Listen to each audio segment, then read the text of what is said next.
Hey, it's me, Gary. I'm back to work after getting COVID. Ordinarily, we use this part of the show to thank specific Patreon backers. I just want to thank everybody for being patient with me and for all the well wishes. It really sucked. I'm really happy to feel better. And I don't, if I just had a normal job, I would have to be scared of losing my job from that. Instead, I have this dream job where I'm supported by, I'm very lucky people who listen and support us. So I'm very grateful. Just feeling happy to be alive and very grateful to you all. So thank you for listening. Thank you, those who choose to support us. Big thanks to Cole. Put in a lot of extra work while I was gone, recording some episodes without me. Thank you to Jeremy for subbing on Days of Future Cast. Thank you to Will for subbing on Abject Suffering and putting together the Everything to Guppy Best Of. Thanks to everybody who kind of pitched in while I was bedbound and coughing like I've never coughed before. I was a maniac on the bed. Get vaccinated if you're not. It sucked. Anywho, thank you, everybody. I really appreciate you. And on to the episode.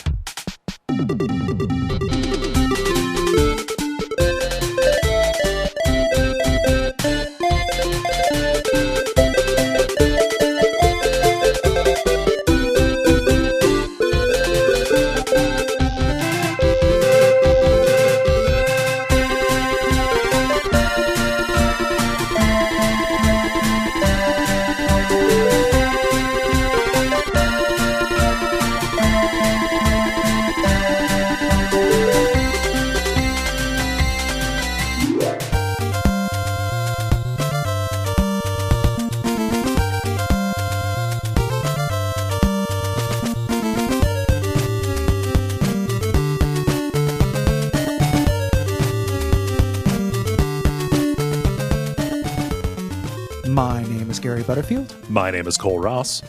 And you're listening to Watch Out for Fireballs. It is a Games Club podcast. And this week we are talking about Castlevania 2, Simon's Quest, which is a platformer developed and published by Konami for the NES in 1988.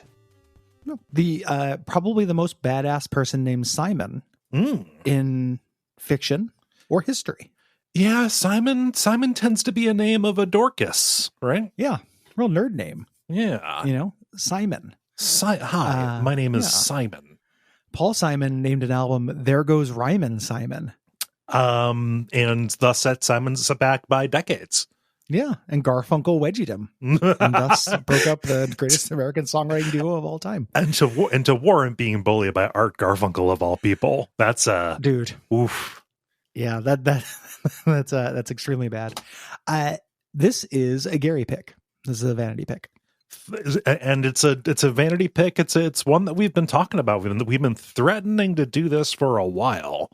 Yeah. Because I think both of us have maybe some misplaced affection for this game. It's just affection in different places. Yes. Like this is a game that you have to approach it's got nothing to do with Castlevania. Yeah, not as a Castlevania game like are contextualized on the NES. And then also, this is Ineffable month. It's Vibe month on Watch Out for Fireballs. Usually we don't go in for that. Yeah. But the vibes are fucking on point. Vibes on point. Vibes are absolutely passes the vibe check, even though it's mechanically like a little bit of a mess. Yeah.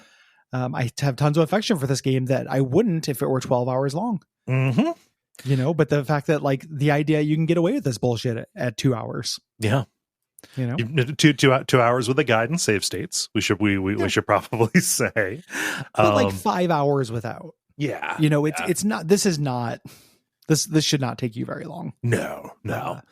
It just we'll talk about it, but this is a game that I recognize has tremendous flaws, but I think vibe is probably the right way to put it. And also the direction that this is a step in is really interesting to me in a way that a more complex platforming challenge isn't necessarily. Tremendously important. Yeah. Kind of genre defining thing. This game is an immediate sequel to the original Castlevania, which we have covered as well on a live episode. Simon Belmont has defeated Dracula, but suffered a terrible curse in the process. Yes, his wounds from that battle will not heal. Much like somebody from the band Linkin Park.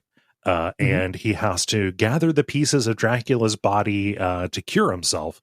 Kind of the twist in this is you're gathering up his pieces in order to put him back together to revive him to beat him right.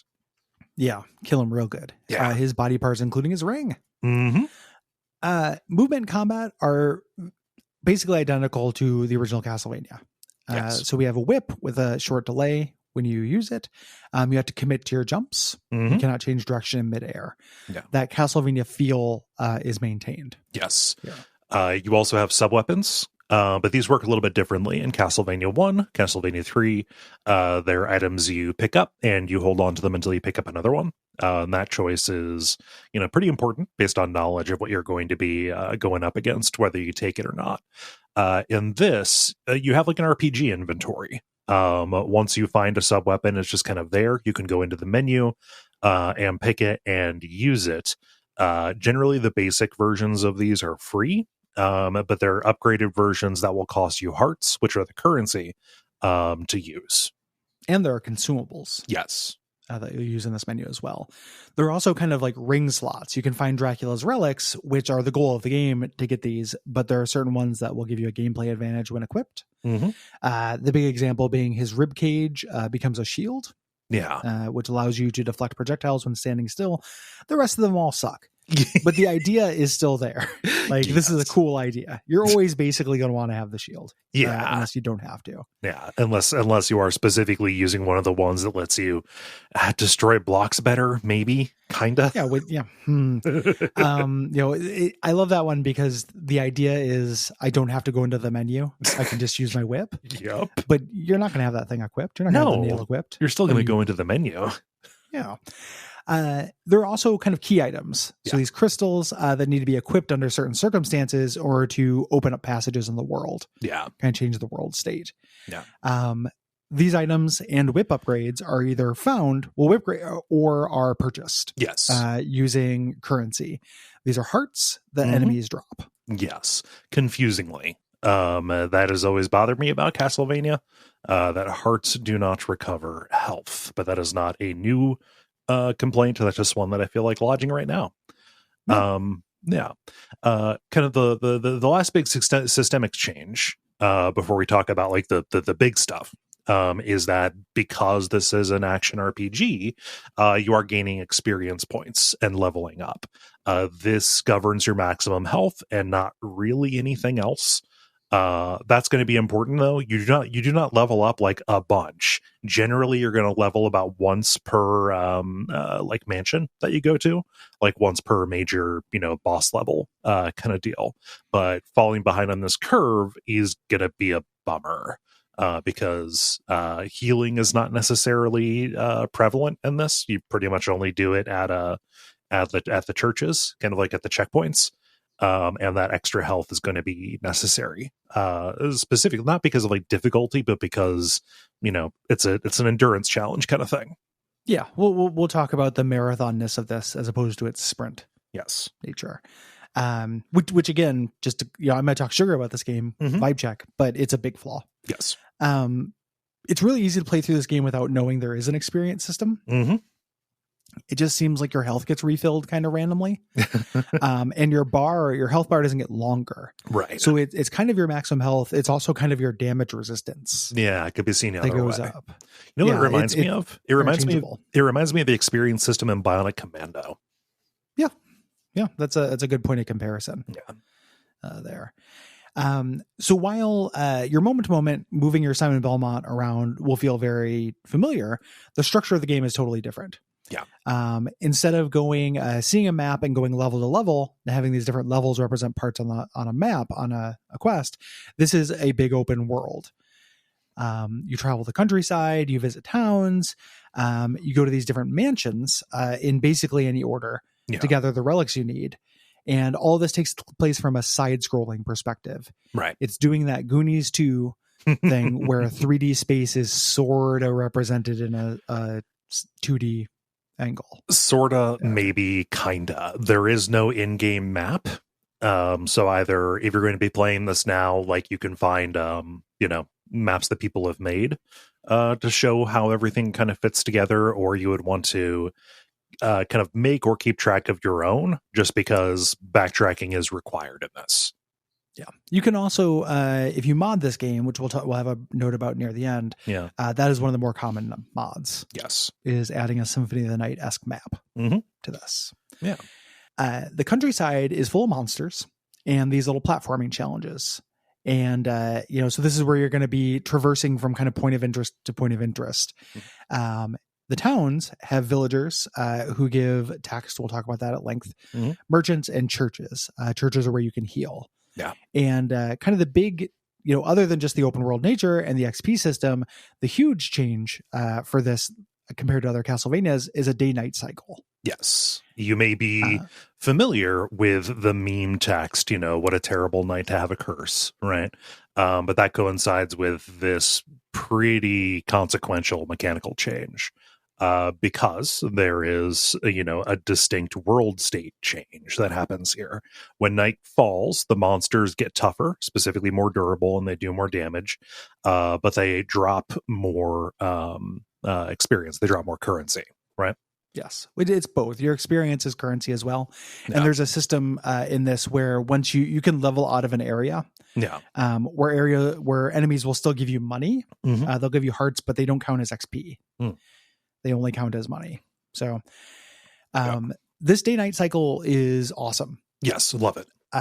Absolutely love it. It got a lot of shit. We'll talk about this game's kind of place in the cultural conversation a little bit later. As a kid, this was scary. Oh, because it takes away any version of your safe zone. The towns go away. Yeah, the villagers lock themselves up. You cannot heal. And the towns themselves become action stages. Zombies walk back and forth. Crows are about. It's no good. You just have to wait until morning comes, and you can find a safe spot where enemies don't spawn. Yeah, and hunker down. As a ludonarrative consonance moment as a kid. Very cool. I have a very low health. I'm just gonna wait this out. How opposite is that of the usual NES power fantasy, right? Yes. Simon Belmont, he's a fucking barbarian on the cover. He is basically designed, or at least traced off of a Frank Verzetta, subject, right? Showing you the fantasy kind of thing. Him just kind of okay, I'm going to stand on this block because if I don't walk in any other direction, zombies won't appear. Yeah. Eyeballs won't fade up from the background. Yeah. It kind of does sell this diminished version of Simon, right? Yeah. Yeah. And it contributes to the big strength of this game. We talk about the vibe. One of the things we're talking about is atmosphere. Yes. And this happens on a regular timer, but it feels unpredictable. You're not going to be, unless you're a speedrunner or something, you're not going to be thinking of the terms of this. This just feels like it could happen at any time. Yeah. Yeah. You could there's a clock in your menu, but you're not going to be opening up to look at that and watch it. This is going to catch you by surprise. I think some of the heat that this gets is something that is also modded out. It should be clear, both of us played the vanilla version of this, right? Yeah, I played on the Castlevania collection on my Switch. Yeah, I played it on an emulator, but I've got that collection. It's a good collection just because there's lots of oddities in there. Damn good collection. Yeah, but I think a lot of the heat that this gets, especially here in America, is because of the localization. The transition between day and night, the text that pops up moves very, very slowly. Basically, it has to do with how English text written out has more characters in it to express the same idea that Japanese text expresses in fewer characters. So you're waiting for character by character, 15, 20 characters to pop up. Whereas in, the Japanese version, the pace is not that big of a concern. Yeah. So it's interesting. So I did a lot of reading about this game in terms of the American and Japanese version because it's a poster child for a larger discussion. Yes. Around that. So that is true. But the Famicom disk system also had load times. It had loading screens, so it shifts it around. Yeah, so you still had to do that waiting. There's a really interesting article on Legends of Localization where they talk about the different differences, and then they also have a bunch of they're like, let's see what Japan's gaming community says about the first AVGN episode, and tons of them were like, oh man, the loading times here would kill him. Like this is so much worse on the Famicom disk system. Yeah, like this thing you're complaining about. So it's, you know, this is kind of a point later when we start talking about the translation, but this is a really interesting game in that more of it is intentional than it is often, you know, kind of ascribed to. Or like a lot of times people talk about this as if this is just a localization translation casualty, and no, it's just a weird fucking game for the most part. Yeah. And that's a trap that we fall into over here in America. I think it's kind of a similar version of people building up Terra Enigma into something bigger than it is just because it wasn't available here. We just assumed that in the original form it lacked these problems that we had, even though they were present but for different reasons. You know, so regardless of if it was intentional, it was still there in the initial product, right? Yeah, it's a real ready instinct that people have, and it's a lot of times it is true, but it's not always true. So there are a lot of things where that's not the case. What's the opposite of sour grapes? yeah it's not Schadenfreude. It's not it's this weird it's strange. It's a strange impulse that, like I said, is not always true. That we'll talk about this a little bit later as well. Another thing is that, so I have the soundtrack for this on vinyl. This is my favorite Castlevania soundtrack. It's great. The vinyl is one half is the NES version, the other half is the Famicom Disk System version. Oh, weird. System version. So it's a one-sided vinyl. it's a two-sided vinyl, but with the same. Yeah. Why would you listen to the Famicom one? This is like it's the rare case where the American cartridge version's better. Exactly. Like I did for curiosity, for science. Yeah. You know, but that's another thing where people talk, and I'm like, yeah, this soundtrack is better. You know, like it's not give people credit for work sometimes. Like it's not always, there's this weird, I don't know what the impulse is. But yeah, it's a strange thing. Like I think the NES soundtrack for this is significantly better. Yeah. And the NES version, the translation stuff. So like while there were fewer loading times, the things that are mistranslated, which there are some, are a pain. Yes. Like I'm not saying the translation is nothing. It's just been overstated. Historically, it still contributes more confusion to something that was designed to be confusing. Yes. Already pretty confusing. Yeah. Regardless of which, the day-night cycle is awesome. Yes. And even the English text waiting for it to happen, I was surprised by how much that didn't feel like a big deal. Oh no, I love it. It's and that's I'm into it. I like the moment of pause. It's purple, and I mean even just the sentence itself. So I misunderstood what you said. The fact that as an infamous line is the thing that I love. I love what a horrible night to have a curse, and the sun has vanquished the horrible night or whatever, because it is purple and awkward, just like Gothic fiction is. Yeah, it's like Lovecraft like tapped you on the shoulder and mention this. It's really good. I do not understand complaining about that. Nope. The day-night cycle contributes to the endings that you get in this. The sooner you defeat Dracula, the better, because this curse progresses. This does not really matter too much, at least in the American version. I don't know what it's like in the Japanese version. It's the same. It's the same. It's still mixed up. Yeah. So this is not, they're not mixed up. This is the intended thing. It's just how it is for both. It doesn't make it doesn't make intuitive sense. No. But again, it's one of those things where like I spent like a decade and a half with like, they just fucked up the endings of the English version. And then I actually did the research and it's like, no, this is how they are. It's how they are, but they're mixed up in both because of a mistake. According to an interview with the director that I saw. Yeah. I couldn't find text to confirm that. I just saw that it was because it was relocalized. They are different, but the general the faster you go, the worse it goes. And if you do it really quick, Dracula comes back. Is the same across the pond. Yeah. So, I mean, let's talk in a little bit more detail about that translation misleading kind of stuff. Yes. So this is the thing that I think dominates the conversation about this game, which is the fact that figuring out what to do is very, very difficult based on what the villagers tell you to do. Your objectives could be either left or right from where you're headed. It's very difficult to know which way to go. Sometimes the paths branch up or down, which adds a little bit more complication into that as well. There's a ferryman who seemingly takes you into a different dimension. Again, that 3D, 2D random. thing. Yeah. A lot of this, I think, is chalked up to the 3D, 2D yes thing because they cannot use cardinals. Mm-hmm. They can't really use direction in general because the world loops. Mm-hmm. Something is to your right and left simultaneously. Yeah. And there's incident on the way. Yeah. It's very confusing to navigate. Yeah. And to kind of try to help you with this are signage or clues that villagers give you. Yes. Telling you about like interaction points that may not be readily apparent. Letting you know, hey, that dead end is not necessarily a dead end is usually what that corresponds to.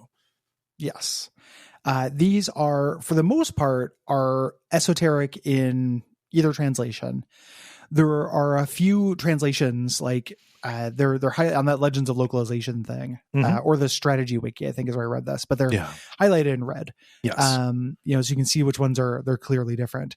It's not most of them. There's just a couple of them. And some of them are arguable. Yeah. So what I take from this is that enemies or not enemies, NPCs who act like enemies are giving you unreliable information by design. And that is a really neat idea. I love it. But I mean, it just, it sucks because it's this world, like this world, even with characters that would give you directions, it would still be really confusing to figure out what they meant on this weird 2D, 3D loop. Is left west. And therefore, if that's the case, it is north deeper into the screen. Is north up? Yeah. In this, because you can't, it's not like Friday the 13th where you can literally walk into the background. Yeah. You can just go left and right, up and down. It's really bizarre. Yeah. There. And when you read the retranslations of this, it doesn't feel helpful. No. Like the big one that feels helpful is the in the translation, a whirlwind got translated to soul. Yeah. In the NES version, and that's very confusing. That would be helpful. Yeah. To know that a whirlwind comes, because wind is, that's a mistranslation. But typically, like, even having the right things, this doesn't make any fucking sense. Yeah. It's still vague. It still doesn't feel like it corresponds, to what you have to do. Oftentimes is have the correct thing equipped and kneel for a couple seconds until something happens. The way that you would have to do directions in this would feel so video gamey. Yeah. It would be like go over 4 screens in order for it to be specific. Yeah. Yeah. For it to tell you where things are, which is the goal of this stuff. Like there's a lot of like, or it would need like area title cards. Yes. Like Dark Souls, like somebody can tell you about Deborah Cliff, but it's not like the cliffs have a little like plaque in front of them that talk about Deborah dying there or whatever. Like you still have to kind of intuit this stuff. So it is it's a very intentional thing. Yeah. And you can decide whether you think that this is a good intention or a worthwhile intention. But it is an intentional design decision to create this atmosphere of hostility. Yes. In the world. This is when you have the NPCs kind of laughing at you. You have merchants fucking hiding out under the floor. It is a hostile world, whether you are fighting or not. That's cool as hell. That is great. I like there being unreliable characters. I love it when a game lies to me in general. The discussion of the actual effect that has on play feels a little bit separate. You can't entirely, divorce the two, but I think that I can appreciate this vibe, even separate from the experience of playing it. Back in the day, kick-ass idea executed horribly. Yes, absolute dog shit execution. That is worth saying. This is probably one of the more pronounced instances of something that is very true for a lot of older games we cover. Like, it's impossible for me to talk about playing this game without a guide, because long before I ever played this, I had this like Secrets of the Nintendo Sages book that was just like a bunch of game guides put into one, written by Russell Demaria, that had just like a written walkthrough for Castlevania 2. I read that front to back so many times that I just kind of knew this stuff before I ever set thumbs on Castlevania 2 as a kid. So it's hard. It's impossible for me to like say like, okay, to reconcile what it would have been like to play it back in the day with what it's like to play it now with guides and save states. Right. Even without guides, for like, that's true for me as well. And then also I just played it as a kid, so a lot of this stuff is just internalized. Yeah. What I have in terms of a fresh experience is the memory of when this was just a big mystery world and I didn't understand it. Yeah. And like making hand-drawn maps and stuff. So I kind of, you get both experiences for this. And playing it today, when I have a certain aspect memorized and I have ready access to guides and maps, I kind of imagine a version of myself without it. Yeah. And just be like, that's fucking neat. It's like a holodeck experience of the ideal version of this that I imagine, or like an allegory of the cave. Yeah. I'm seeing the shadow, but I'm imagining what's there. This like perfect version of this that in no way exists. No. Having those guides back then too, that was part of the intended experience. Yes. Like, this was designed with the knowledge that there were hint lines and guidebooks and stuff. That was not a secret to Konami. Right. They didn't do it to sell them, but they knew people would have access to that. Yes. It was part of the intended experience. So there's like the hostility point, which is really important for the vibe. There's also like the irrelevant information, like figuring out what is characterization, what is chaff, and the fact that you could just walk up to this villager who talks about how hot you are. Yeah. You got the thirsty villager in this. Yeah. Yeah, this is the ladies, the red ladies in Zelda 2. Got nothing. And that chaff, I was very surprised when I saw the literal translation and the retranslation of the chaff as well, because I thought that would be something that would be more clearly demarcated as useless. And it's really not. No, it is part of, I think the intended experience for this is to have a piece of graph paper to make a map, and then also have notes set up where you're writing down, like, this is the name of the village, here's the information in it. Part of the game is deciding what information is relevant and what information is just, these weirdos are Dracula pilled and thus, they haven't slept in days. Yeah. Duck in graveyard followed by 15 question marks. Yeah, the graveyard duck, the infamous graveyard duck, which I think came about because they talk about the guy who's there waddling. That's real cute. Yeah, it's pretty good. But yeah, just all of that again contributes to this vibe. If you want to see some of those retranslations, and even just like what feels more valuable is like the incredibly literal translations of the original Japanese text. Like a big table of comparisons. One of the developers who made a retranslation mod, his name is Bizquit, Finnish developer. That's Bizqwit. The site that they put up for their project just has a big table that has all of these different versions of the different text, and that gives a good amount of insight. It also has like commentary, like describing like, okay, here's probably what was intended. Here's how it ended up. Basically, here's probably why they ended up saying that. I found that on the strategy wiki, but I bet you if you just search that you'll find it. It's confusing. Yes. It is, the experience of playing this without a guide is not recommended really at all. Even though I do think you can still probably get through it like 5 or 6 hours. Yeah. Because the real estate is not that big. level design is an issue in this game. Enemies behave the same way that they did before, just kind of like walking back and forth. And I don't, there's a thing where people talk about enemies kind of being copy pasted. I don't see that so much, just as the platforming, like the environment that they're in, being really oversimplified. The simplification is a real problem. Even when things get difficult, it is implemented in a very simple way. Like, what if we just had a bunch of platforms that moved up and down slightly that were as far apart as you could possibly jump across? Yep. Yeah. Just make that jump every time. And we'll talk about this when we start talking about death in there, because that ends up being a problem that ties into this. This happens at the mansions as well, which are kind of, the legacy dungeons in this. They are really simple. Just kind of mazes. There are traps in it. So like invisible pitfalls where you have to watch your step, or breakaway walls that are there. Like this kind of thing to me added, like this was my little kid version of Sun's Fortress. Yeah. It felt like there was a lot of intentionality to it. As an adult, these are my least favorite parts of the experience. Yeah. Other than the soundtrack for that area banging. But they're not particularly fun. They don't put a boss in most of them. Nope. The mansions kind of suck in this. Yeah.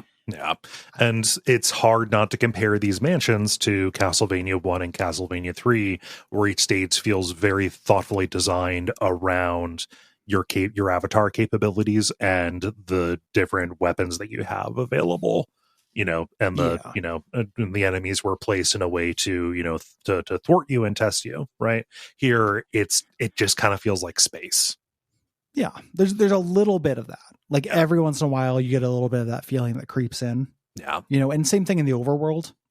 From time to time, there'll be something that feels like it's like when I get to this point, something spawns in that's coming in a diagonal. Yeah. And if I try to go back to get an angle on that, there's a monster that spawns. Yeah, like you can run into those authored situations from time to time, but it's not the most common experience. Something that you would find out by playing that anniversary collection of the Castlevanias is that this mansion design is really on loan from the MSX2 version of Castlevania, Vampire Killer. Those are mazes. You have to find the way out. There's lots of dead ends and stuff, and there's even like the little mid-level objective of finding the key, or in this case, going to a monk that'll give you the scroll you need to open the orb. Yeah, you buy a stake. Yeah. And you can only carry one, so you can't stock up, even though there is one where you want to grab one on the way out. Yes. It'll save you a lot of time. There are a few bosses, and they are lame. So bad. This is really a hard decision to defend. I can't. It's impossible. I can't. Yeah. Yeah, this is just shitty. Even when they look cool, like the mask thing looks awesome. Yeah. It just doesn't do anything. No. Yeah, I can't think of a justification for why the bosses are as dead simple as they are. I have never been so unafraid of death. It's not that I need Castlevania to have ultra challenging bosses. Right. Like I love the boss fights in Castlevania 1 and 3. I love those games. Those games are great.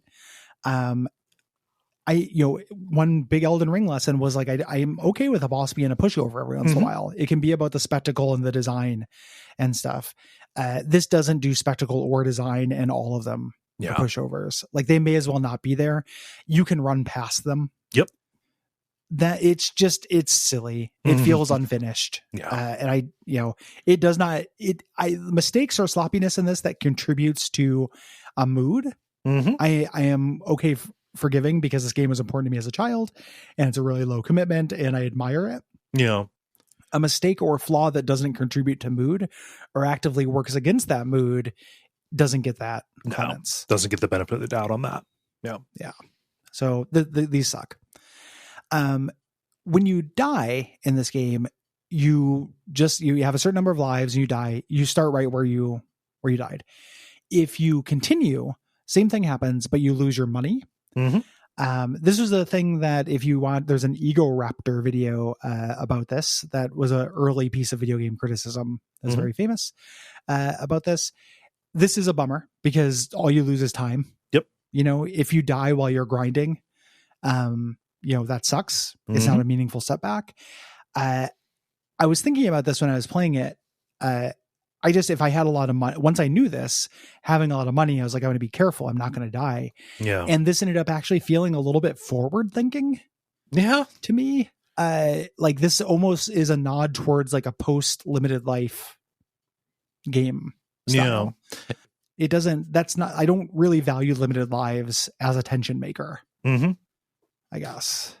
Yeah. And it's really hard to put myself in a mindset where I can say like, oh yeah, I can see, I can see, I can put on the hat of somebody who, sees this as a reasonable restriction on them, something that is additive. Here, it kind of feels like an acknowledgement of the change of the structure, or if not an acknowledgement, at least an accommodation for it. And that change in structure is really forward looking. Yes, it is more what games became. Yeah. You can debate whether that's a good thing or a bad thing, and there are throwbacks that reject that and stuff. That's all fine. That's a perfectly valid conversation. But this was forward looking in that way. Yeah. And I gotta hand it to him for that. Yeah. Because of that, because the bosses are so easy and because the platforming challenges are a little bit more arbitrary, this game is much easier. Yeah. Castlevania 1 and 3 are big challenge fuck games. This game is not. No. Castlevania 2, I think, is a little too easy. Yeah. It's it feels a little bit like the Dragon Quest to just keep climbing kind of deal. Yeah.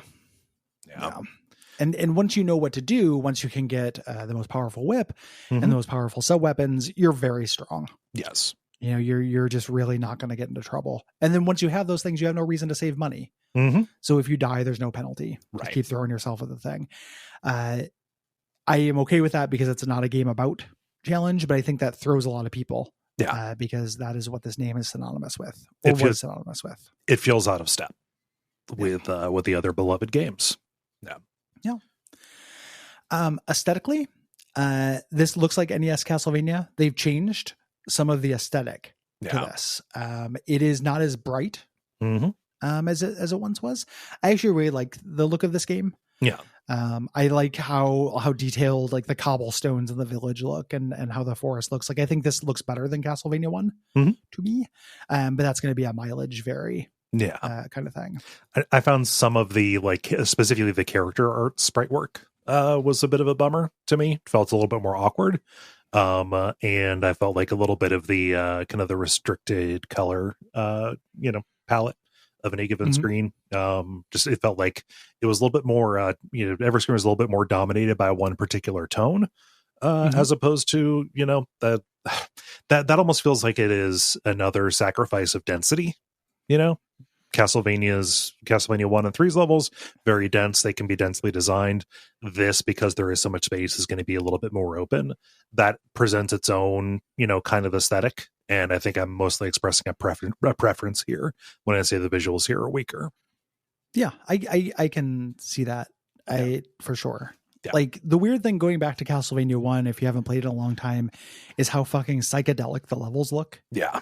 Like just random shit is orange, like oranges that never occur in nature, not even on the titular fruit. This is more the thing that and it feels at the time, or in every individual level, it's not like this is orange because it's a cistern. Yeah. Or this is orange because this is the back stairs to Dracula's mansion.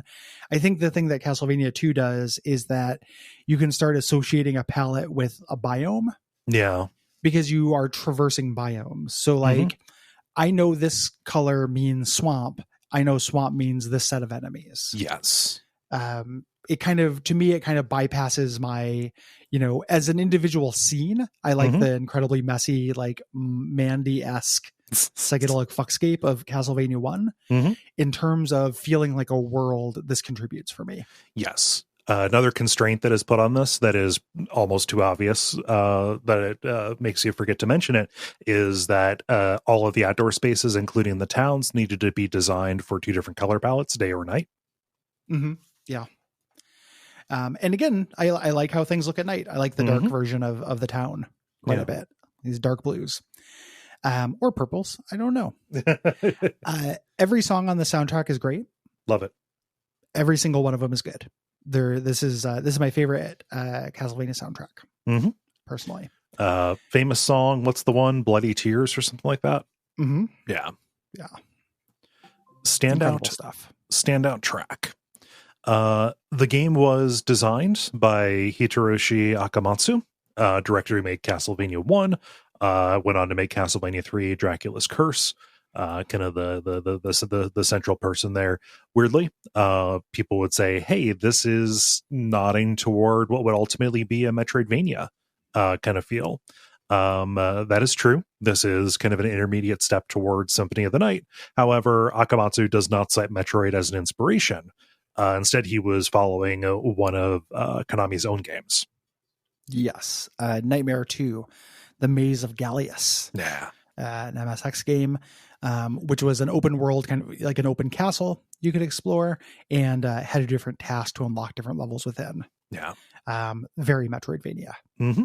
So this is still the Vania of Metroidvania. Mm-hmm. You know, this and then Super Metroid and Symphony went on for it. Yes. But this is the beginning of that. Mm-hmm.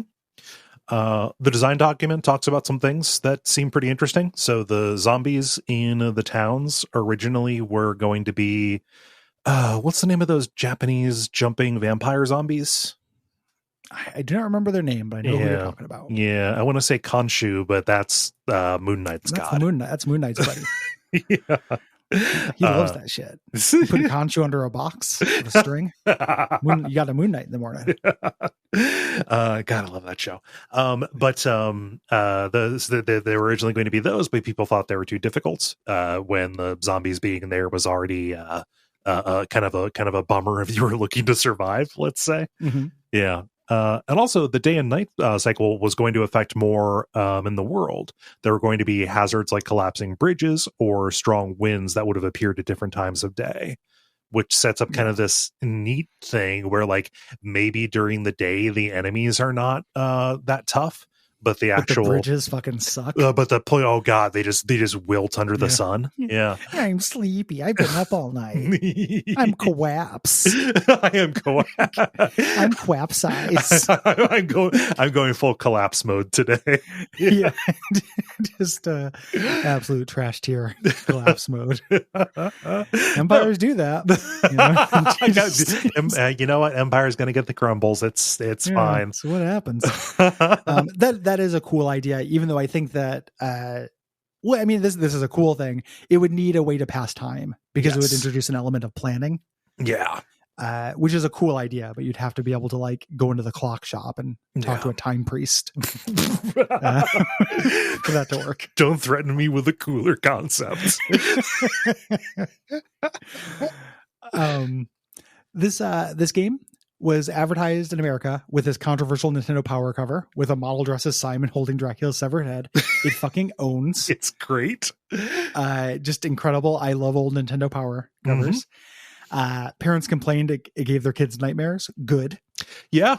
I would counter, hey, maybe raise cooler kids. Yeah. Maybe your parents shouldn't be cousins and maybe you'll have a cooler kid, because these are the kind of nightmares they're going to treasure. Watch somebody at me about that fucking joke. I hate this world. But anyway, I think that this is badass. Yes. And if I gave me nightmares, I would treasure them. This reviewed well when it came out. People liked it. This was a hit. Yeah. In history, though, after the fact now, this has a very spotty reputation. Yeah. With people, for the reasons we talked about, not least of which that it's the first angry video game nerd episode. Yeah, no, that's weird. We've not, maybe the only game we've covered in the entire run of the show that's had an AVGN about it that I'm aware of. I don't think that's true. I think we've done more than that on WAF. I kind of he's been going for a long time. Yeah, he has. He's really hit some survey. I would not be surprised if he did like Pokemon Snap or something. Okay. Yeah, that is possible. I could be wrong about that, but I feel like I also haven't seen an AVGN video since 2010. So Yeah, it's not something that at the time, yes, I'm not above it, or wasn't above it. I'm not. It's not to my taste right now. yeah, but its place. It feels worth saying here, just because that dude shaped video game commentary. So 100%, like and his specific take on this shaped the things that the angry video game YouTuber persona would complain about.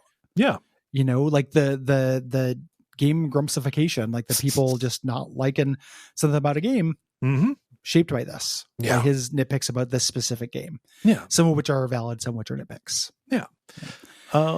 So there are mods for this. People saw this as a game that needed fixing, and they have set about doing it to make it more functional for modern players. It feels like more so than to kind of make it more better Video match gaming? or make it better match the designer's original intentions. Let's say there are some mods that are that there are some mods that are more for quality of life.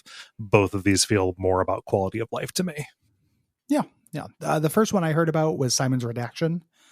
This is by the almighty Guru, and this retranslates the text, makes the text speed faster, moves some clues around. Pretty simple mod, like in the original spirit. A little bit more drastic. The person who did the translation, the Finnish developer we mentioned earlier, Bisquick, retranslated the text, but this is the one that includes a Symphony of the Night style map and replaces the password system with battery saves. I'm surprised that we haven't seen retro indie games come back with passwords. Oh, that's an interesting. I mean, it's hard to argue for them. You'd have to do it in like a Tunic way that was meta. Yeah, because they suck. Yes. Like what would happen is people would turn off their game thinking it would save. It wouldn't, and then they would lose their minds. Yeah, that's true. I'm not saying I want them. I'm just saying I'm surprised. There's a sicko mindset that would really want it. Yeah. I too am a little bit surprised. I'm also surprised that we don't get so this. You have this earlier in the notes, but I just want to make sure we land on it. I love the unofficial trilogy of weird ass NES sequels. This is our second one we've done. We did Mario 2, aka Doki Doki. Go ask the internet. And the other one being Zelda 2, another game I have a lot of affection for. Yeah.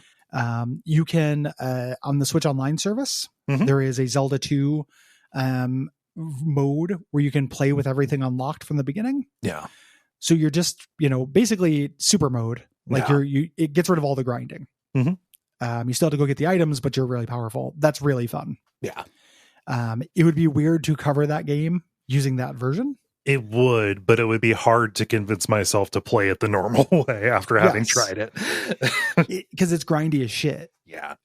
It's still just interesting. Like I have so much affection for this era of every single major Nintendo developer just making these big swings or big, Nintendo thing, except for Capcom, of course. Well, yeah, Capcom is just like, what have we just slowly iterated and perfected this idea over the course of 3 games, and then slowly deperfected it step by step until that's a little too close to perfect. Around Mega Man 2, I was hospitalized for approaching perfection. No,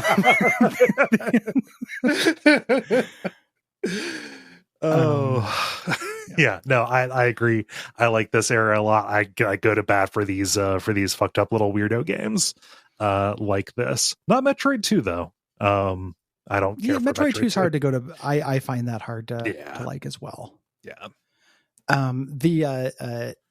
remember when the first Adventure Time DS game came out. Oh yeah, and it was a Zelda 2 like. That being awesome. Yeah. Like, man, this is just like a good Zelda 2. Why not? What the fuck? I want more of those. Agreed. So let's get into it.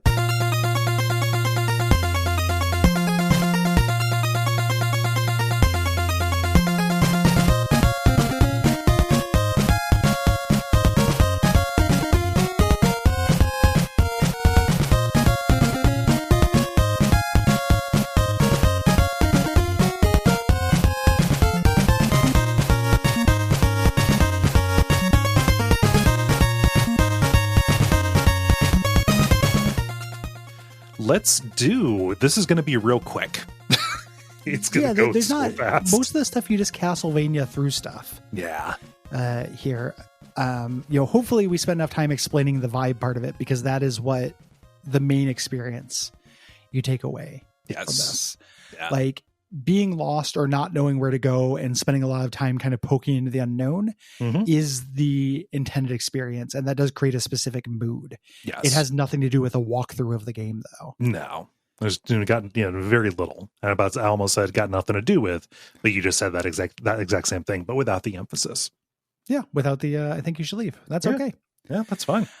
Yeah. I love how this game opens. You're just up in a town. You're high up in the platform levels of this city, and you're right next to a guy who says, "First, buy this crystal. Damn it!"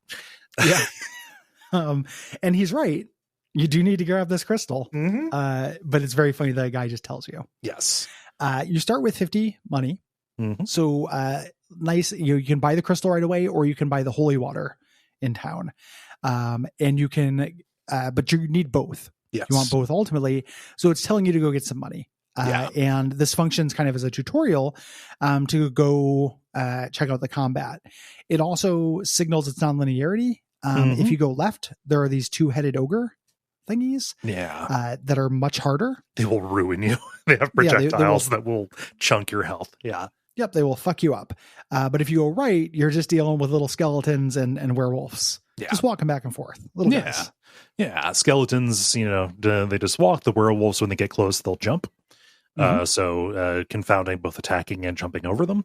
Nice little variety there. The white crystal is one of those key items that you equip. Just a password, basically, just a key for a little bit later on. The holy water, it's worth saying, it does not out of the gate function like the holy water from the original Castlevania. It doesn't, hit the ground and then cause like the flare up that stays. This is more just like attack something that is down and diagonal from you. Yeah. And later there'll be an upgraded version that has the lasting flame. It everything when you hit it in this game gets paralyzed for a moment, and the holy water is very useful for that. Your whip has a cooldown, but it's separate from your holy water cooldown. So early on, when you are getting money that you need, alternating between whip and holy water really fast will do more damage. It's also just lest some straw man jump out of the spaghetti me and yell at me. You are grinding. Here it's a couple minutes. How interesting, Gary, you don't like grinding. I don't, but you do so little of it in this game. You need like 300 hearts total, 400 maybe to make progress.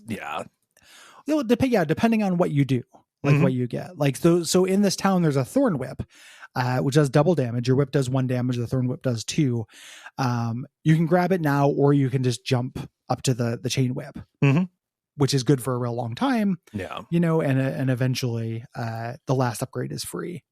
There's not a whole lot of grinding that needs to be done. Whip upgrades are generally the most expensive things that you need to buy, outside of maybe like if you have to buy a bunch of laurels, which are temporary invincibility, or maybe I think you have to buy like 4 garlic in the game or something like that. But upgrading your whips also weirdly makes it easier to grind later, because you kill things in fewer slashes, so it can be a bit like an investment in leveling faster later, even in addition to the survivability benefits that those better whips give you. And one thing that is a flaw in this game that is not a solved problem in games like modern games, you run into this, where you get using money to power your sub weapons is not incentivized, because the game is very easy. You end up with all these cool different items and really nothing to use them on. So like, yes, you can get the crystal ball thing that bounces around. When is it ever useful? You mean the diamond? The diamond, the bouncy screensaver diamond. Never useful. Kind of neat, a little bit fun. No, there's no utility for it though, because there's not a keyhole for that key in this game. Which is a big flaw. But again, that also happens in every AAA game I played from the last few years. There's something like that. Something that is worth talking about as well is the fact that I believe it's the thorn whip That is sold from a secret vendor. One of the other NPCs in this opening area in this first town of Jova said it will tell you like, oh, there's some crooked, there's some crooked merchants, etc. Makes you think people are going to give you a bad deal. What they're actually trying to say is some merchants operate in secret. In this one, you have to use the holy water to attack the floorboards of one of the buildings you can go into to destroy the blocks to go down to where this guy is hiding. Eventually, I love how that becomes standard. Yes. Like there's the town where every merchant hides. Uh-huh. And I'm the only customer. It's video game, but it's just very funny to break into the floor. Yeah. We continue east past a broken bridge with classic Castlevania style mermen. In order to reach this branch in the path. If we head down south, I don't know, head down, we reach the town of Veros. Yes. Which sounds like a right-wing Twitter alternative. Welcome to Veros, where if we don't like posts, we heil them. Yeah, we truth badge these things to show that they're true. We live in hell. We do. Yeah, what a terrible night to live in the United States. Town is mostly empty. The clue givers here are especially useless. However, here you can throw your holy water and find places to buy your dagger. Do we need to explain a Castlevania dagger? You throw it, it goes a short distance. Well, normally daggers go the full length of the screen in Castlevania. Yes. This one only goes a short distance, and this is the free one. Yes. Later, you'll get one that costs you money. This does as much damage as the Thorn Whip. This does 2 damage. It's a Sharewire dagger. You throw it, it goes partway across the screen, then a pop-up comes up. Yeah. You had to say yes. It's a shuttle running dagger. It's a throwing stick. It's boomeranged on us. Yeah. This does more damage than your basic whip. Yeah. So very useful for grinding up for the premier treasure in Veros, the chain whip. Yes. Which is just does more damage. And right near Veros, we get to our first mansion where we think, hey, maybe we're going to be able to put all this stuff to the test. No, we've already talked about mansions and how they're basically nothing. Yeah, there's not a whole lot to it. Yeah. This is Berkeley Mansion. So there are the fake floors, which we talked about. You either throw holy water on these, or you watch where enemies step. Yes. I like that. Yep. That's clever. The enemies won't go on there. The kind of trick to this one is there is the fake floor that's on that you have to jump through to get up onto the next level. So it's like a fake landing. Yeah. A little bit tricky. And when you get in here, you have to have the white crystal equipped to see a little elevator. Yes. That will take you up. So the white crystal, not strictly necessary. You can actually get on this little elevator. It's just invisible, but you eventually end up trading the, turning that paperclip into a house. Yeah. Crystal wise. Yeah. We get new enemies here. We get the gargoyles that shoot out these split shots, a little bit more unpredictable. We get spear armor, which is kind of just the zombies, but with a poke and stick. And frustratingly, these jumping slimes, which are always a problem. Yeah, because if you're ducking down, you can't hit them. They have to be kind of in the air. Yeah. Going between high or low. This introduces the rhythm of finding an oak stake merchant in the castle. These cost 50 hearts. So you need to have a little bit of money for these, even though time does not pass in the castles. Yeah. So if you have to grind up some money, it's fine. And once you have one of these, you can only have one at a time. It lets you buy more, but your counter never goes up. And you have to make sure you don't have it equipped. Because if you accidentally use it, you will be mad. Yep. You use this to break open the orb that contains these relics that are almost always in a room that looks like it should be a boss arena. And this is where you will first feel that hollow disappointment. It being on a little orb on a plinth makes it really weird that this isn't Metroid inspired. Like this has huge Metroid energy. Yeah. Looking kind of sideways at you for saying Metroid didn't. Weird that a stake opens this up as well. But this is good. It's good to get this one. Dracula's Rib, which gives you a shield. You'll have this equipped most of the time. You can also buy a stake on your way out and save yourself a trip on the next mansion. I think the penultimate mansion, that is advantageous to do. Yes. I call it out because it has a concept, and most of them don't. The concept being you have to go way out of your way to get the steak. Yeah. But if you can beeline it, it's actually very simple. Yeah, it's just straight up jumping through a wall to get over there. Yeah. So we leave here. We leave Berkeley Mansion, and we can go out to the woods, headed toward Algeba. These woods, they introduce spiders that will drop from the trees rhythmically, so and shoot webs. Yes. And not like shooting lines of webs. No, they will shoot sprites of fully made spider webs. Yeah, they shoot the Spider-Man symbol at you. Yeah. It's the equivalent of a human throwing a house at you. That's what I was going to say. It'd be like if I was in here and just throwing a wrench. Tossing ADUs. just throwing ramblers. Yeah. Well, like, oh no, he's got a shotgun shot. And he just throw this fucking long house like a spear. Yep.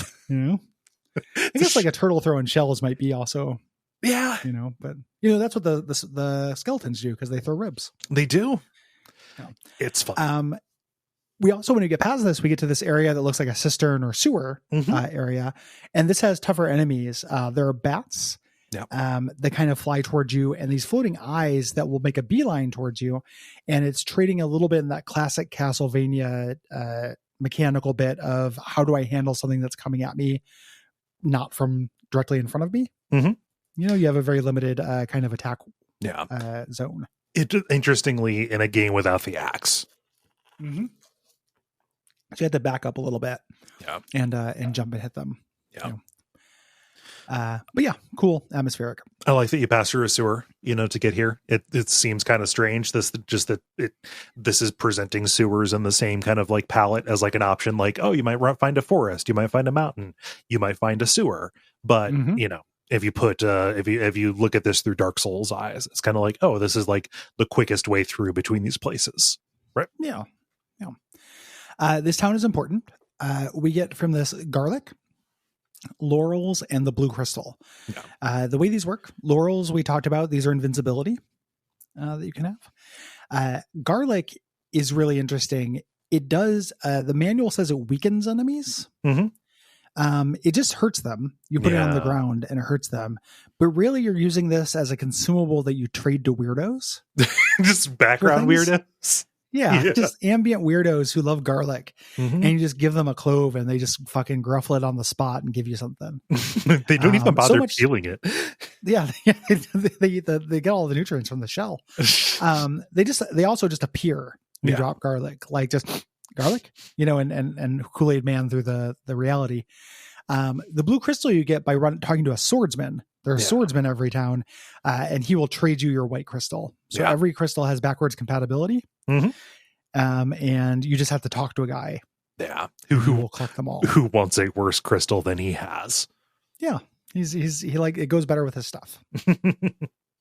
There are lots of clues about items in this place, but there's also a false clue. I like this a lot. To restore your life, shout in front of the church, which is pretty good.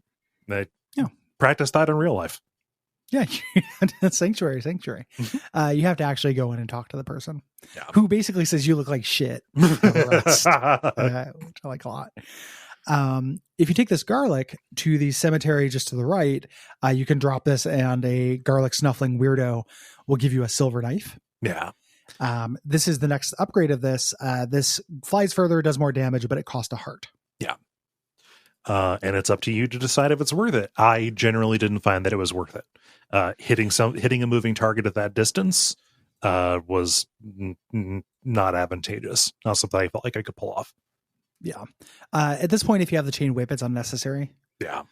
It can be really good if you're grinding above your level, if you're fighting tougher guys at night, to mix them up. And you'll still end up on top as far as money goes. But we didn't talk about, not only is it counterintuitive that you get hearts as money, the system is real weird.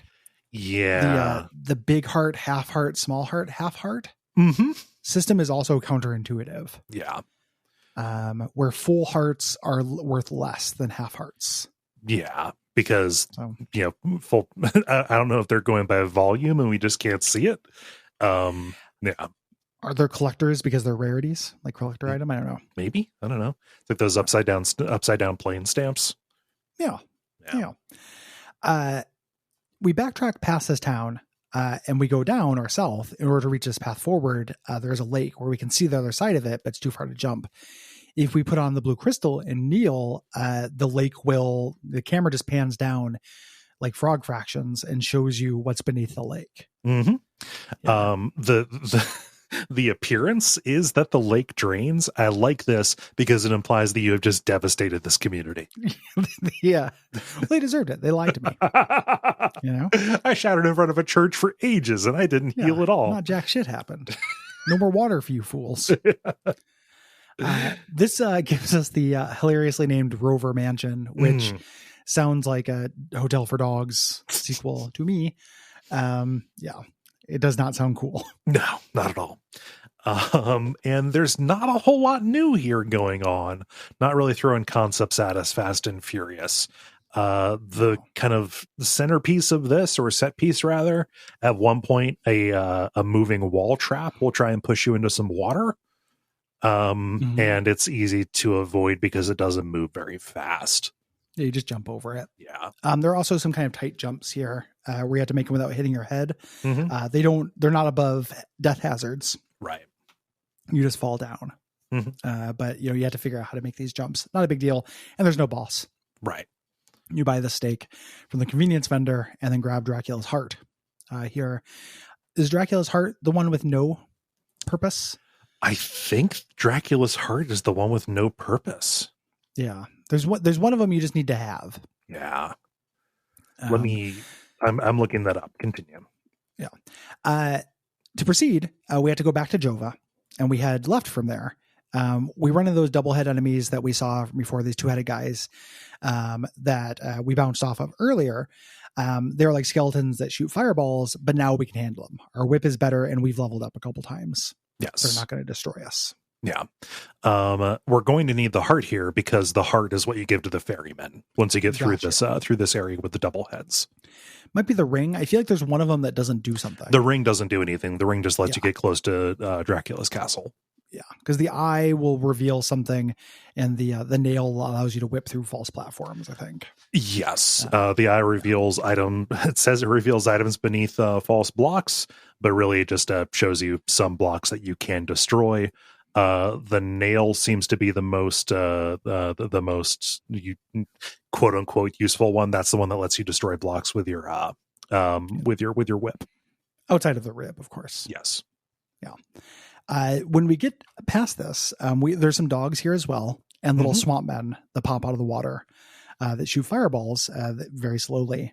Here we get to the swamp that damages us. Yes. So we want to use laurels to protect ourselves. Yeah. It also slows you down here. So you want to be jumping all the time through this, and you can power through this, especially given that there is no penalty for death. So do not feel like you have to grind for laurels. You can also just take a death and get to the other end. Yeah. Because death is nothing. Death is meaningless. Set yourself free. Yeah.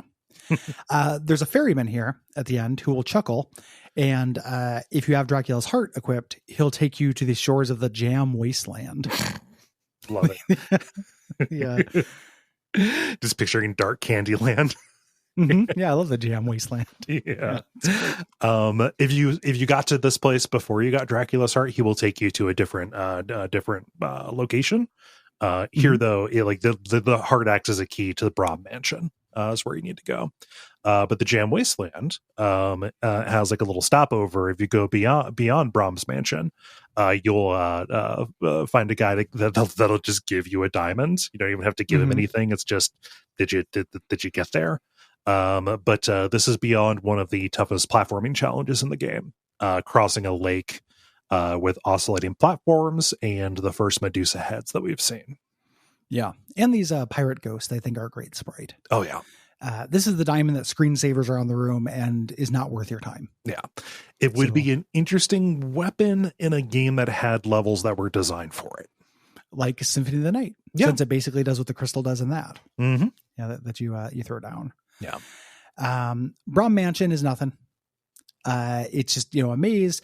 The only thing that differentiates it is our first boss that we're going to run into, which is death. Yeah. Remember how scary death is? Hey, bud, all those sickles. Yep. This is something in a slow death that you can stun lock infinitely. Yep. He doesn't move unpredictably. He just kind of goes in a circle like somebody's just dragging him with a mouse. Everybody's sick and tired. Like Dracula hasn't been checking Death's litter box to see if he's got urinary crystals or something. Like it just really feels like, man, everybody needs to take a personal day. Can you give me something in a dizzy woozy boss? Can I fight a vampire who's just kind of nauseous? Can I poison the Death's dinner with a bunch of Boston Whaler sandwiches from Burger King? And then just see how they feel after like 3 Boston Whalers. Oh. What's a Boston Whaler? It's the Burger King's fish sandwich. Gross. I've never eaten one. But replaced with Filet-O-Fish. Okay. Like this is a 4 Filet-O-Fish death. He's not doing good. Oh my God. Yeah, it just it's super easy to beat. You don't even have to beat him. You can just walk by him. Beating him will get you. Simon Belmont. Good to see you. It's none of my business. Hey, how's it going? Oh, you know what? Yeah. I'd love to stop and chat, but I was on the prize button. Sickles randomly. He will drop the golden knife, which I think has like a little flame effect on it. Just does more damage. Yeah, does a lot of damage. The golden knife is good if this game was hard. Yes. And you get from this, you get Dracula's eye, which reveals certain hidden walls and stuff. Yeah. The manual doesn't have a good message for this. No. It doesn't tell you what it does. This is one of the mistranslation because the original version says like the reflection of the eye shows you things. Like pretty neat. So if we take the ferry without using Dracula's heart, we get to Aldra, this next town, and this is like Zozo. Yeah. This is a town full of lying assholes. Yes. Giving you one of the most famous bad hints: hit Deborah Cliff with your head to make a hole, which very much feels like somebody saying "fuck you." It's the I love the retranslation the Finnish dev did for this, which was like hit your head on Deborah Cliff and see which one breaks first. Like it's much more explicitly a "fuck you." Yeah. I got to match your face and my ass, that kind of thing. Which comparing somebody's face to your own ass, it sounds like a little bit like you're trying to get somebody to eat your butt. Yeah, no, I got to match your face and my ass. Let's be in 10 minutes. I got 2 things that should meet: your face and my ass. Yeah, like just it's a real weird insult. I think for being like a tough guy insult for the 70s. Also, if you're saying it to somebody you don't like, if you're trying to say they're ugly, why don't you have a higher opinion of your ass? Yeah, there's a weird ass shame. Yeah, that people have. It's the kind of the thinking that goes with mooning people. I don't get it. Yeah, I don't get mooning. Oh, I mean, because it's funny so here's the thing: throughout your day, you don't expect to see somebody's ass, but then there's an ass. Well, no, I get that, but like here's my butt. Okay. Here's the eat my ass. Here's the worst part of me. But it's just you bending over, showing off your shapely rear. Yeah. Perhaps you have a taut dancer's butt. Yeah, maybe you got one of them Pilates hindquarters. It's fine. Yeah, or if you don't, it's fine too. I think that in general, the positive upward appraisal of asses in our society has been beneficial. It's been incredible. What a time to be Gary. Like and just ass is just incredible. Yeah, they're just really good. The Duckfeed position of like all genitals are good. All asses are good too. Yeah. Go for it. Yeah. Go asses. Just waving a pennant around that says asses. Yeah. Like I got at the parade. I got kicked out of the Memorial Day parade again. Just a big foam finger that says up with asses. Yeah. Up. I gotta match this foam finger in your ass. Let's experiment with our bodies. Let's have fun with what our bodies can do. It's part of the human experience. Let's express ourselves. Yeah, let's add texture to our sex lives. This is also the town that has ladies that hit on you. Yep. Talk about how hot you are. You know, Just again, very good vibes. This is where you get the red crystal. You trade up. I think this is the last evolution of the crystal. This is good, what you're going to need at Deborah Cliff. After having beaten yourself to death against the cliff. If you go west here, there's a little place where you can drop garlic. There's a hint to this effect. Yeah. This spawns a man who gives you a silk bag. The silk bag is good. This increases the amount of garlic and laurels you can carry. And eventually a guy will fill up your laurel bag. Yes. So you want to get this early so he'll fill it up to 8. Yeah. It's like getting 400 free hearts. Yeah. I think somewhere around now is also when you run into the Freddy enemy. The Freddy enemy. Who's just a Freddy Krueger. It's a little guy walking back and forth with little Freddy claws. You know what? I didn't see that as a Freddy. Oh, well, he's called Freddy in the manual. Okay. I think he looks very Freddy to me. Yeah. Maybe that's his name. That might be what I'm. Maybe it steered it. Let me see here. I'm looking at a God, I love strategy wiki, and their little gifs of all the folks.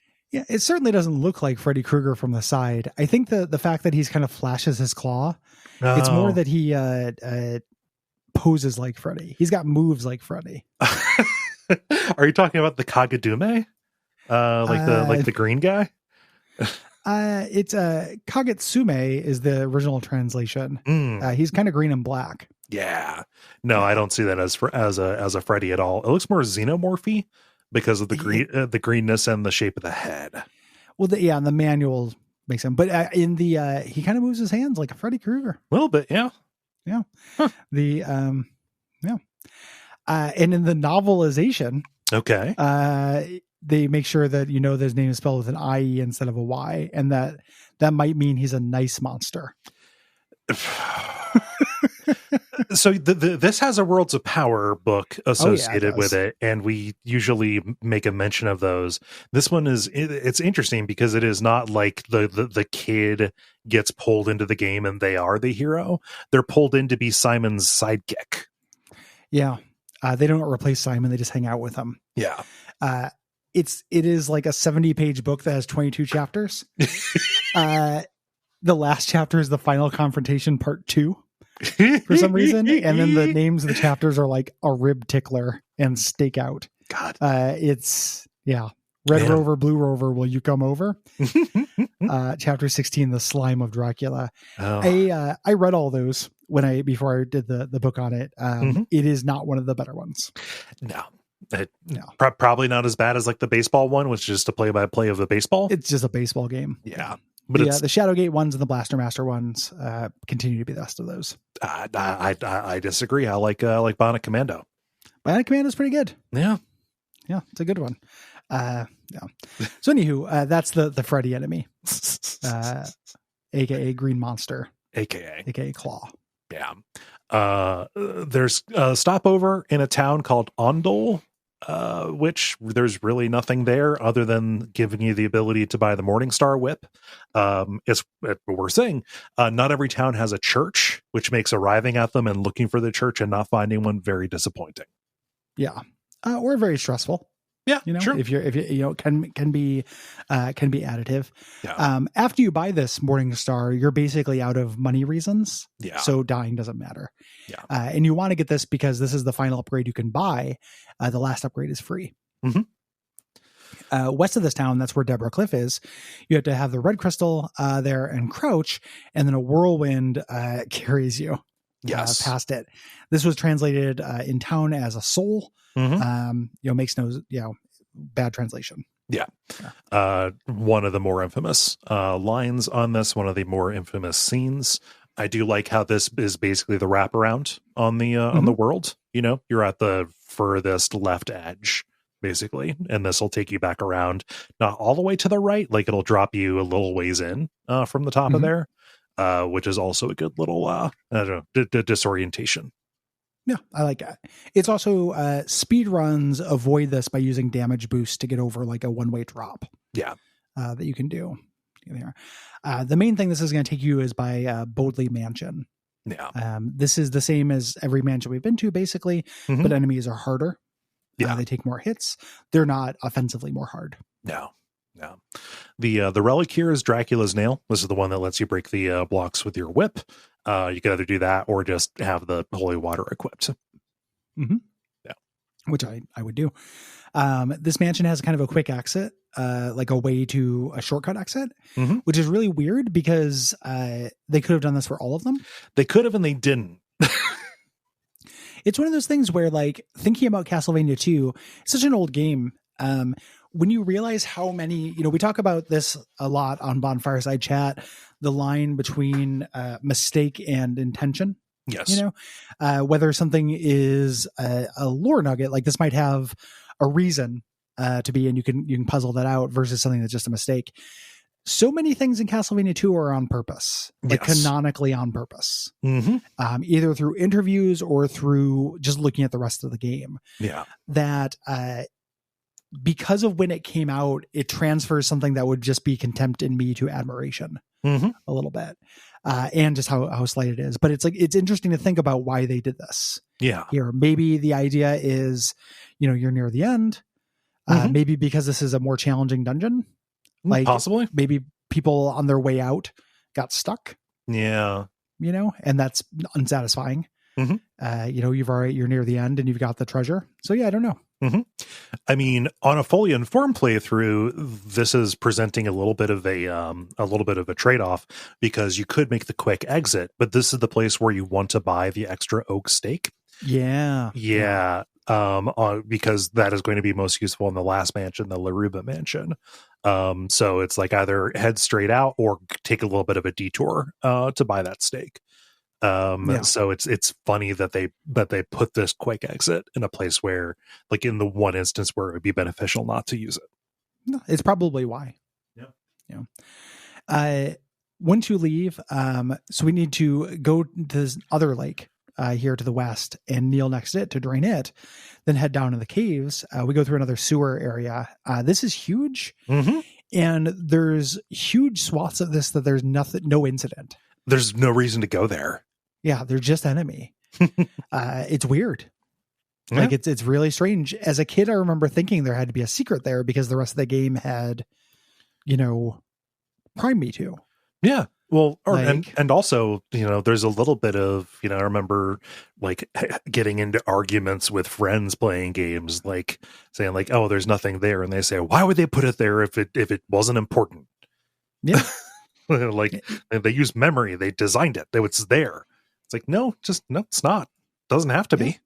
Maybe it was at some point there was something there. Maybe it's there as a a red herring. Yeah. Yeah. I don't know. I almost just called it a false flag. Worst times. Yeah. A red herring in a game is not a false flag. No, we live in hell. Oh my God. Jesus Christ. Recording this on July 5th, everybody. Yeah. So anywho, we get through this sewer. The main thing we want to get here is there's a monk down here who we talk to who will turn our Morning Star into a flame whip. This is the most powerful whip. It's very good. It does way more damage. Yeah.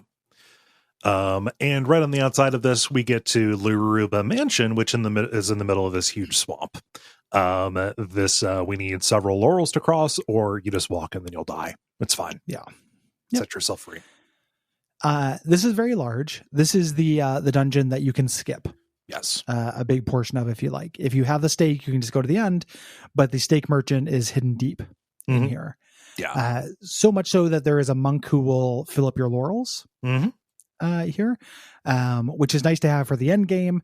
But they're acknowledging that this is a big level. Yes. Yeah. This is another one with a boss. It's weird that no bosses. Then in 3 there's no bosses. In number 2 there's death. In number 4 there's a boss. And then the final one, Dracula's Castle. Weird rhythm to this game. The boss is Carmilla. This is a vampire. It's a vampire lady. Or at least as she will be presented later. Here, she's a big flying mask with like this dark tear running down one eye that kind of looks like the mask is cracking. Yeah, it's great looking. Yeah. It's a super cool looking boss. Inspiration for the Mask of Infamy boss in Binding of Isaac. Really cool looking, but just goes in slow circles. Yeah. Takes 1,000,000 fucking hits. But super easy. Yeah. Just jump and hit. And then block when it cries a little tear, a little fireball. Just make sure your shield's out. Yeah, because it'll make little spread shots, but eminently avoidable. Does not matter. The bosses in this game do not fucking matter. Absolute dog shit. She gives you the magic cross, which operates like they do in other Castlevanias. No, actually, this is just a key item. It gets you through the barrier. Right. This is you're right. This is what you need in addition to Dracula's ring to get to the final quote dungeon. Yeah, I had misremembered it because I didn't end up using anything other than my whip and holy water, basically. Yeah. I also played this like 4 weeks ago. Something like that. I got pretty ahead. Yeah. Which is sometimes rough on a game that's like 2 hours long. Yes. But yes, this plus the relic that you get from the dungeon here, Dracula's ring, that's what you need to get in. Making Carmilla the one mandatory boss other than Dracula himself. Yeah. Yeah. Carmilla respawns on your way out, of course, because she's just coded like a regular enemy. Because why not? Why not? Because deadlines. You backtrack to the east, and head right from where you landed after you rode the whirlwind. And we find this town, Doina, and the people here blame you. Yeah. For what's going on. Yeah. I love that they hate their guts. I love the one who just says, after Castlevania, I warned you not to return. Love that. Like after you did the Castlevania. John Rambo, after First Blood, I told you to stay away from this town. You continue through some woods. The path branches. The upper path kind of takes you to a dead end here. The bottom path takes you to an abandoned town at the foot of Dracula's castle. I love this. I love it. The fact that there's only atmosphere touch. There's only one NPC. It's an old woman who says, "You could just live here, God, that's so good and creepy. Mm-hmm. Like, yeah, why don't you just stay here with me in the town nobody lives in? Like, live in Centralia. It's great. Mm-hmm. Like Dracula Centralia. Mm. Yeah, really, really awesome thing for atmosphere. Even like as a kid, I remember just being like, "Oh shit." Like nobody lives here. That's fucked. Yeah. Because why would we, just if a Dracula moves in, who's gonna stick around? Yeah. Me.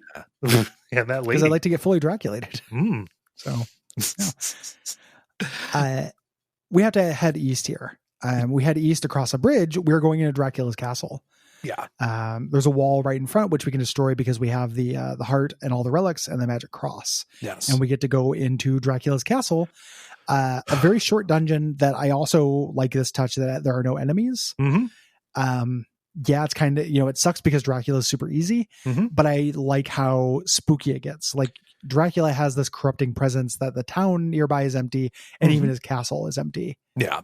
Like and nothing also lives here. Dracula's dead. Why would he have his minions here? Yeah.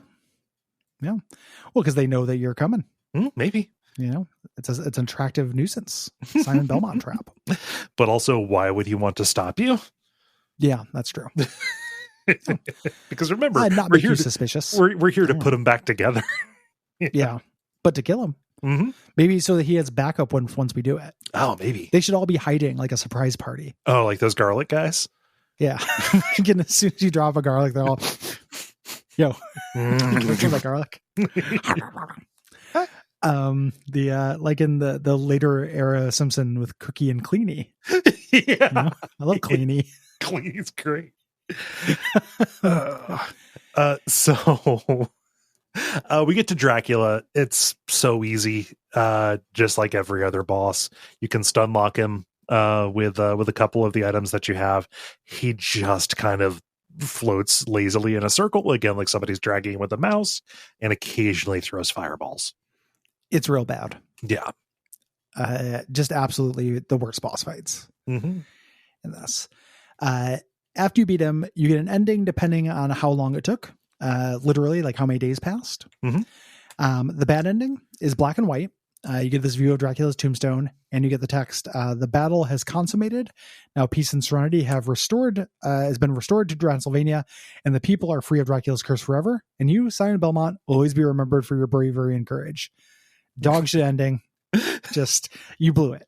You absolutely blew it. How dare you? You sat on your thumb, man. You let everybody down. The normal ending, a little bit better.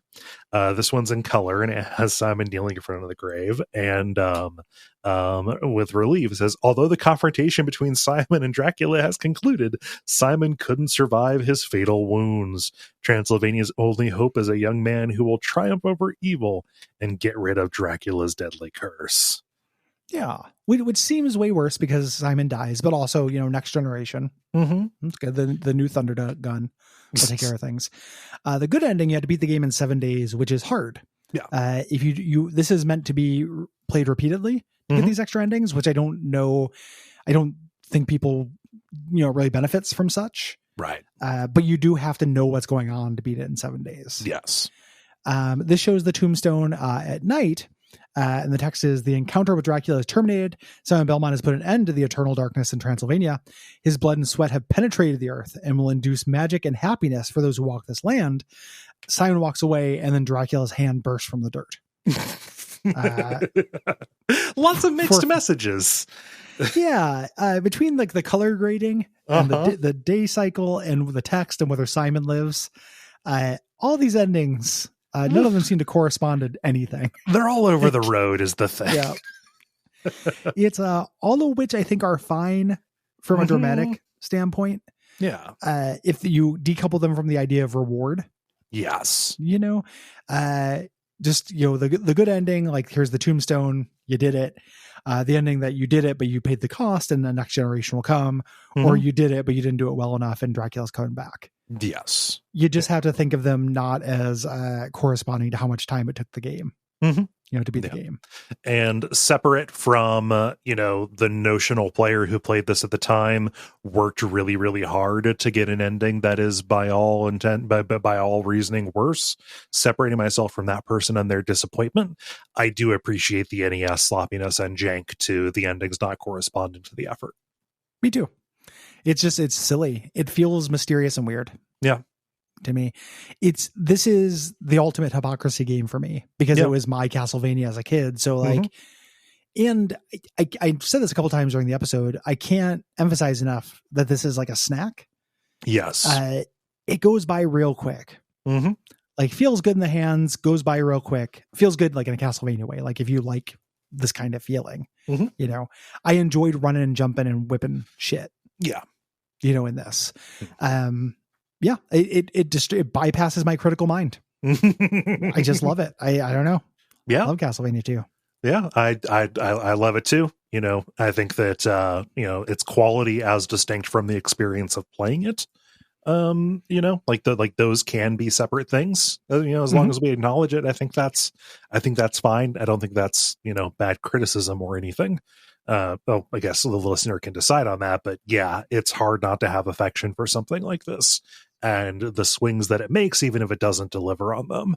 Do I prefer Castlevania 1 and 3 as games? Yeah, I think so. Maybe, but like this, yeah. Good. Yeah. I was going to say, if I was really happy to revisit this. Same. Now having revisited it, if you were like, hey, do you want to play a Castlevania? My answer 10 out of 10 for a while is going to be 1 or 3. Yes. But revisiting Castlevania 2 gave me unique pleasures that 1 and 3 don't give me. Yes. I like getting that topped off. It maybe doesn't have as much replay, or much immediate appeal. As Castlevania 1 and 3. And it's a worse game. Those are much better games. For right or for wrong, though, this is a really important step in the Iggyvania movement, right? And there's been some backlash against that. Like some people do not like those. I get that. They miss the old style Castlevanias. I love those. Yeah. Those are for me. That is, in terms of an action RPG, like if I'm going to play something with the rhythms of RPGs, like where I'm watching numbers go up and I'm getting new equipment. Yeah. It's hard for me to do worse than one of those. Yeah. Like, they're just fun Mm-hmm. to me. I like what this did for the series. Agreed. So, yeah. I think that this falls into a game that I respect more than I enjoy, broadly, but I enjoy it a lot. So it's also, I played this before I played Castlevania 1 as a kid. Yeah. So it kind of, it fucked everything up. Yes. There's impressions that I cannot divorce myself from. Yeah. There's that. No, the first one is going to take primacy for you. Yeah. The golden age of comics is 12. Yes.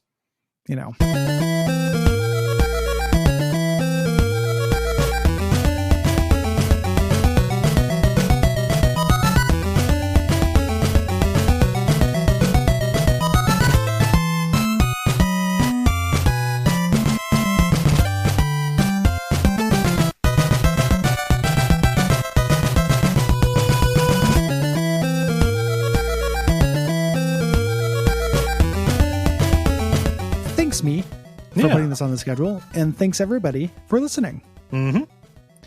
We appreciate you. Yeah. Hey, Gary, do we have somebody that we're going to promote? Yeah. This episode, I'd like to give a shout out to Katie Coleman, who does a podcast called Totally Trans. This is a podcast that looks for finding representation in media and talks about trans history. Nice.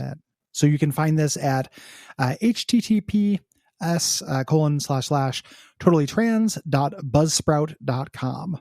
Mm-hmm. Yeah. Big shout out to Katie. Yeah. Big shout out to Katie. Learn about that important issue. Yeah. It's really neat. There's an episode coming out soon, she says, about Dark Souls. So there's all kinds of gender stuff in Dark Souls, of course, with Gwendolyn. That I'm sure is going to be a very interesting discussion. Yeah. That whole series. Recommended. Yeah. Yeah. There's all, and especially, Elden Ring too. Oh, 100%. It permeates the entire thing. This whole series smacks of gender. Yeah. Yeah. Just it's from the age of dark into the age of shit. Yeah. So, check it out. Cool. It's Totally Trans. Nice. Thank you so much for listening. That is everything for Castlevania 2 here. If you have thoughts about Castlevania 2, it is actually too late. Yes. We had to move the deadline up for responses because of Gary's move.